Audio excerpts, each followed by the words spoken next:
Le ministre des Transports et de la Logistique, Justin Doudango, a signé un mémorandum d'entente sur l'aviation civile avec le directeur général du Centre régional de formation à la sûreté de l'aviation de l'OACI, Organisation de l'aviation civile internationale, ceci dans le cadre de la formation des personnels du domaine de la sûreté et de la facilitation. Cyril Bertrand-Galeko, Marlise Mengue.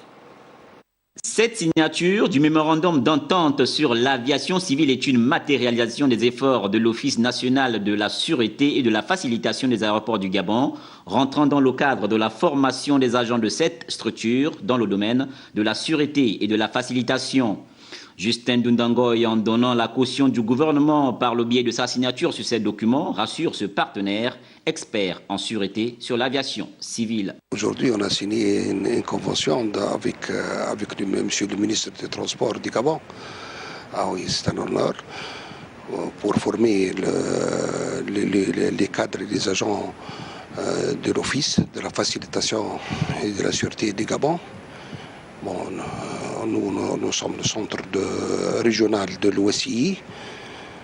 Alors c'est un honneur aujourd'hui pour signer cette convention, cette importante convention avec monsieur le ministre. Pour le membre du gouvernement, ce mémorandum vient encore une fois de plus renforcer la politique des plus hautes autorités dans la mise en œuvre des programmes nationaux de sûreté et de facilitation en vigueur. L'objet de ce mémorandum s'inscrit dans la mise en œuvre de l'Office national de la sûreté et facilitation des aéroports du Gabon. Vous savez que nous sommes partis de la haute autorité à l'Office.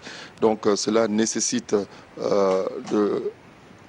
des formations, et ces formations ne sont pas exclusivement orientées vers les agents de l'Office. Il s'agit de l'ensemble des intervenants, qu'ils soient douaniers ou la gendarmerie, l'ensemble des intervenants sur la plateforme aéroportuaire de Libreville.